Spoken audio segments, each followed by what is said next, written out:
ദൈവനാമം മഹത്വമാറാകട്ടെ. ഒരു വാക്യം വായിക്കുന്നു.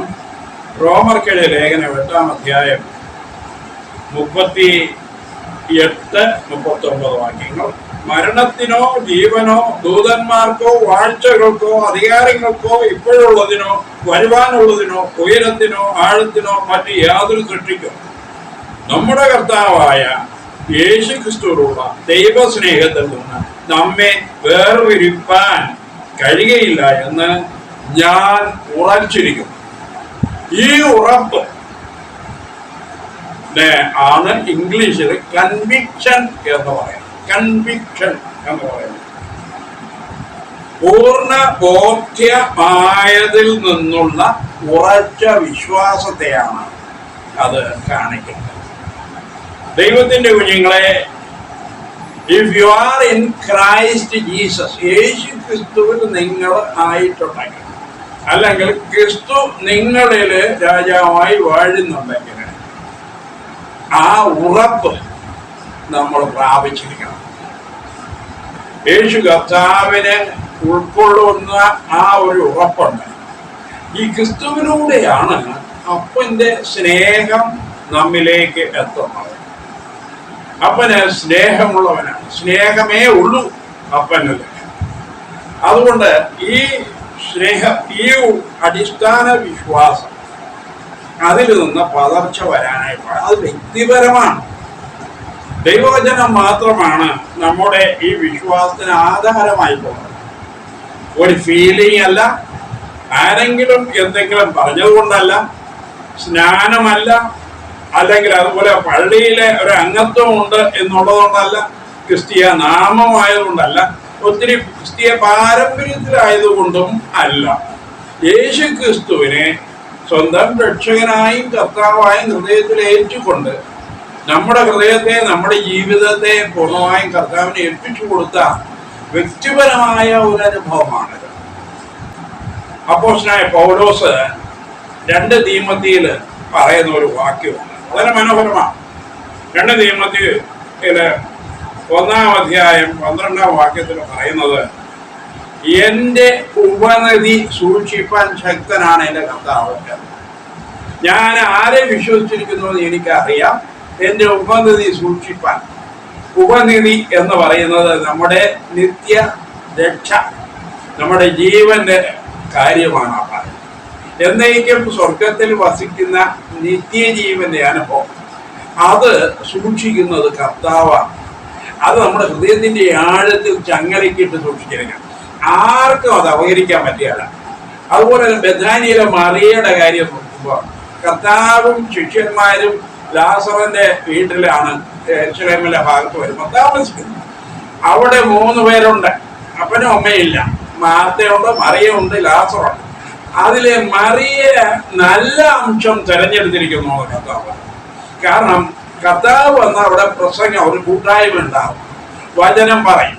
അപ്പൊ അത് പറയുന്നത് അവിടെ ഇരുന്ന് കണ്ണുനീരോടെ കേൾക്കുന്ന ഒരു ദൈവകൃപ മറിയയ്ക്കുണ്ടായിരുന്നു. അത് അവളുടെ ഉള്ളിൽ ജീവൻ ഉണ്ടാകുന്നതുകൊണ്ടാണ്. ദൈവത്തിന്റെ ആത്മാവ് ഹൃദയത്തിൽ വസിക്കുന്നതുകൊണ്ടാണ്. അത് നിങ്ങളുടെ ജീവിതത്തിൽ ഒരുപാട് പേരുടെ അനുഭവമായിരിക്കാം. ഇത് ഒരുപക്ഷെ നമ്മൾ വചനം വായിക്കുമ്പോൾ കണ്ണു പറയും, വചനം കേൾക്കുമ്പോൾ കണ്ണു പറയും, പ്രാർത്ഥിക്കുമ്പോൾ കണ്ണു, കർത്താവുമായിട്ടുള്ള സമ്പർക്കത്തിലാണ് അത് സംഭവിക്കുന്നത്. അത് നമ്മിൽ നിന്ന് നഷ്ടമാകരുത്. നഷ്ടമാകാനായിട്ട് പല സാധ്യതകളുണ്ട്. അത് നമ്മൾ വളരെ സൂക്ഷിക്കേണ്ടത് ആണ്. നമ്മൾ പാപത്തിൽ വീഴുമോ? രക്ഷയുടെ അനുഭവത്തിൽ വരും. നമ്മുടെ ജീവിതത്തിൽ വീഴ്ച വരാം. എന്താ കാര്യം? പഴയ മനുഷ്യന് നമ്മളെ കവർ ചെയ്തിരിക്കുക. നമ്മുടെ ഉള്ളിൽ പുതിയ ജീവൻ, പുതിയ മനുഷ്യനുണ്ട് എങ്കിലും നമ്മളെ പഴയ മനുഷ്യനും ആദമ്യ മനുഷ്യൻ നമ്മിലുണ്ട്. അതുകൊണ്ട് തന്നെ നമ്മൾ വീഴ്ച വരാം. വീഴ്ച വന്നാലും ദൈവത്താൽ തിരഞ്ഞെടുക്കപ്പെട്ടിരിക്കുന്ന ദൈവത്തിന് കുഞ്ഞുങ്ങൾ വേഗം മടങ്ങി വരും. ഒരിക്കലും സ്ഥിരമായി നശിച്ചു പോകുവാൻ സാധ്യതയില്ല, അതിന് വഴിയില്ല. കാരണം അപ്പോഴുണ്ടാകുന്ന ചില വിഷയങ്ങളുണ്ട്, അത് വേഗം ഞാൻ പറയാം. ഒന്ന്, രക്ഷയുടെ ആ സന്തോഷമുണ്ട്. അപ്പനുമായിട്ടുള്ള ഭയങ്കര അടുത്ത സ്നേഹബന്ധമുണ്ട്. അത് നിന്നും അത് പോകും. പരിശുദ്ധാത്മാവ് നമ്മുടെ കൂടെ ഉണ്ടാവുമെങ്കിലും നമ്മെ ഒത്തിരി കുറ്റപ്പെടുത്തുന്ന ഒരു അനുഭവമാണ്. മനസ്സാക്ഷിയൊക്കെ വളരെ നമ്മെ കുറ്റപ്പെടുത്തുന്ന അതിൻ്റെതായ ഇതില് അത് കാരണം നമ്മുടെ ജീവിതത്തിൽ എന്തുണ്ടാവുമെന്ന് ചോദിച്ചു കഴിഞ്ഞാല് ഒരു ഗോഡ്ലി സോറോ ഉണ്ടാവും, ഒരു ദുഃഖമുണ്ട്. 2 കൊരിന്ത്യർ 7, 10, 11 വാക്യങ്ങൾ വായിക്കുമ്പോൾ ഈ ദൈവഹിതപ്രകാരമുള്ള ഒരു ദുഃഖം എന്ന് പറയും. അതിതാണ് നമ്മൾ തെറ്റിപ്പോകുമ്പോൾ നമുക്കുണ്ടാകുന്ന ഒരു ദുഃഖം. എന്തിനാണ്? മാനസാന്തരത്തിന് വേണ്ടിയാണ്. ഈ മാനസാന്തരം എന്ന് പറയുന്നത് അത് രക്ഷയുടെ അനുഭവത്തിലേക്ക് വന്ന സമയത്തുള്ള മാനസാന്തരം മാത്രമല്ല, നമ്മുടെ ആൾക്കാർ മുഴുവനും മനസ്സിന് മാറ്റം വന്നുകൊണ്ടേയിരിക്കും. അതെങ്ങനെയാണ്? വീണും എഴുന്നേറ്റുമാണ് നമ്മൾ ആ പുതിയ പുതുക്കം പ്രാപിച്ച് മുന്നോട്ട് വരുന്നതെന്നുള്ള ഒരു യാസമ്യം. അതുകൊണ്ട് വീഴണം എന്നല്ല ഞാൻ പറയുന്നത്. വീണ കഴിഞ്ഞാൽ നമുക്ക് കർത്താവിലുള്ള സന്തോഷം അപ്പോഴത്തേക്ക് താൽക്കാലികമായിട്ടെങ്കിലും പോകും. വേഗം നമ്മൾ റെസ്റ്റിറ്റ്യൂട്ട് ചെയ്ത് ശരിയായ വഴി പോകും. ഇപ്പൊ നമുക്കറിയാമല്ലോ, ലൂക്കോസ് 15-ാം അധ്യായത്തില് ഒരു മുടിയമ്പുത്രന്റെ റോഡിയൽ സണ്ണിനെ കഥ പറയുന്നു. അവിടെ അപ്പന് വ്യത്യാസമൊന്നുമില്ല. അപ്പന്റെ സ്നേഹം അതുപോലെ ഉണ്ട്.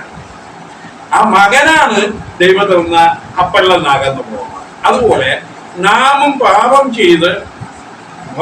ചെയ്യുമ്പോ അപ്പനിൽ നിന്ന് നമ്മൾ അകന്നങ്ങ് പോവുകയാണ്. പന്നിയുടെ ഇടയിലേക്ക് തന്നെ പോകും. ലോകത്തിലേക്കൊക്കെ നമ്മൾ പോയെന്ന് വരും. ചിലപ്പോൾ എന്തെങ്കിലും ചെറിയ കെട്ടുകളായിരിക്കും. ചിലപ്പോൾ എന്തെങ്കിലുമൊക്കെ നമ്മൾ വീണെന്ന് വരും. അപ്പന്റെ തന്നെ നിന്ന് മാറ്റം വരും. അപ്പൊ രക്ഷയുടെ സന്തോഷം പോകും. അപ്പനിൽ നിന്ന് നമ്മളങ്ങ് പോകും. അപ്പൻ മാറുന്നില്ല. അപ്പന്റെ സ്നേഹം എപ്പോഴും മാറ്റമില്ലാതെ എവിടെ ഉണ്ടാകും. മുടിയമ്പുത്രൻ പോയി മടങ്ങി വരുന്നവരെ അപ്പൻ വിളക്കും കത്തിച്ച് കാത്തിരുന്നത് പോലെയാണ്. വാസ്തവത്തില് നമ്മൾ മടങ്ങി വേഗം വരണമെന്ന് അപ്പൻ ആഗ്രഹിക്കും. അതെന്താ വഴി? അതിനുള്ള വഴി പറയുന്നുണ്ട്. അത് 1 യോഹന്നാൻ 1-ാം അധ്യായത്തില് 7 പറയുന്നത്, അവന്റെ പുത്രനായ യേശുവിന്റെ രക്തം സകല പാപവും പോക്കി നമ്മെ ശുദ്ധീകരിക്കണം. അങ്ങനെ തുടർന്ന് 1-ന്റെ 9 പറയുന്ന വാക്യമാണ് ശരിയായ മരുന്ന്.